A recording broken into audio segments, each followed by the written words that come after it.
എല്ലാവർക്കും നമസ്കാരം. Welcome back to princess taste style. ഇന്ന് നല്ല ടേസ്റ്റി ആയിട്ടും നല്ല ക്രിസ്പി ആയിട്ട് ഉണ്ടാക്കാൻ പറ്റുന്ന ഒരു ശർക്കര വരട്ടിയുടെ റെസിപ്പിയാണ്. വീഡിയോയിലേക്ക് പോകാം. ഏത്തയ്ക്ക കുറേ നേരം വെച്ചാൽ അതിൻ്റെ കളറൊക്കെ മാറി അതിൻ്റെ കറയൊക്കെ പിടിച്ച് വയ്ക്കാൻ ചാൻസ് ഉണ്ട്. അതിനായിട്ട് നമ്മൾ അത് അവോയ്ഡ് ചെയ്യാനായിട്ട് കുറച്ച് മഞ്ഞളിട്ട് കലക്കിയ വെള്ളത്തിലേക്ക് നമ്മളിത് ഇട്ട് കൊടുക്കുക.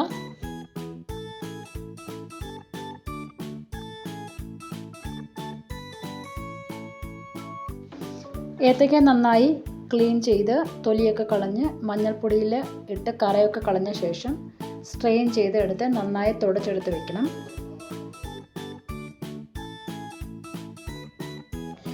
ഇനി ഓരോ ഏത്തയ്ക്കയും നടുകെ കീറിയതിന് ശേഷം ഒത്തിരി തിക്കുമല്ല ഒത്തിരി തിന്നുമല്ലാത്ത രീതിയിൽ മീഡിയം സൈസിൽ കട്ട് ചെയ്ത് എടുത്തിട്ടുണ്ട്.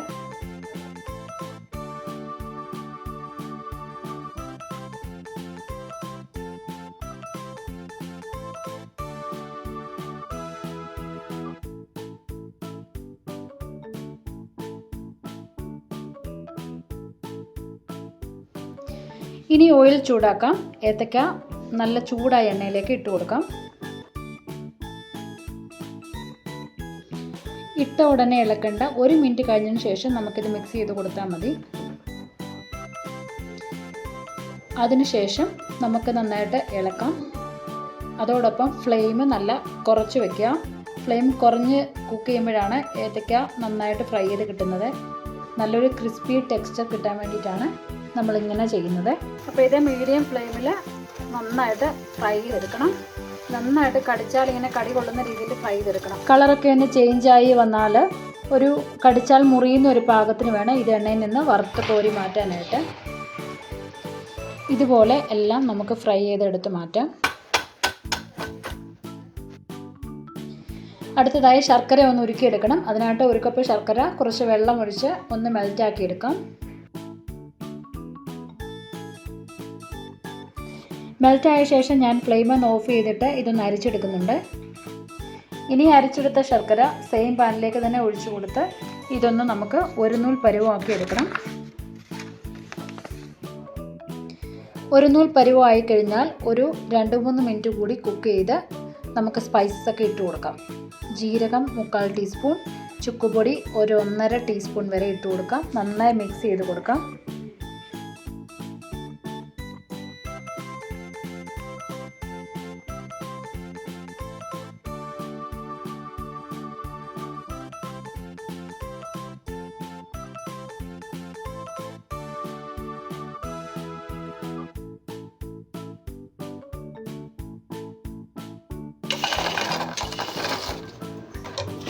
തീ കുറച്ച് വെച്ച ശേഷം നമുക്ക് ഉപ്പേരി ഇട്ട് കൊടുത്ത് ശർക്കര കോട്ടഡ് ആകുന്നത് വരെ നന്നായി ഇളക്കി കൊടുത്തുകൊണ്ടേയിരിക്കണം.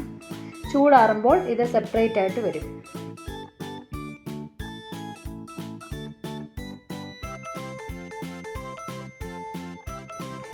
ഇനി ഇതിലേക്ക് നമ്മൾ വറുത്ത് പൊടിച്ച് വെച്ചിരിക്കുന്ന അരിപ്പൊടി അല്ലെങ്കിൽ അരിപ്പൊടി തന്നെയാണെങ്കിലും ചേർത്ത് കൊടുക്കാം. അത് ഓരോ ടേബിൾ സ്പൂൺ വീതം ഇട്ട് കൊടുത്ത് ഇളക്കി കൊടുത്തുകൊണ്ടേയിരിക്കാം. അതിൻ്റെ കൂടെ ഒരു നുള്ളു ഉപ്പൊന്ന് ചേർത്ത് കൊടുക്കാം. ഒരു നുള്ളു കുരുമുളക് പൊടിയും കൂടെ ഇവ ചേർത്ത് അരിപ്പൊടി കുറേശ്ശെ ഇട്ട് കൊടുത്ത് പൊടികളെല്ലാം ഒന്ന് കോട്ടഡായി ഏത്തയ്ക്ക വിട്ട് വരുന്നിടം വരെ ഇളക്കി കൊടുത്തുകൊണ്ടേയിരിക്കുക.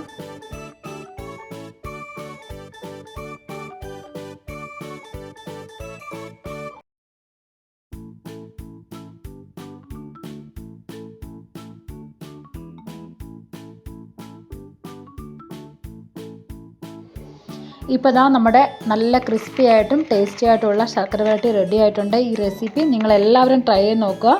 അടുത്ത വീഡിയോയിൽ കാണാം. Happy Onam to all.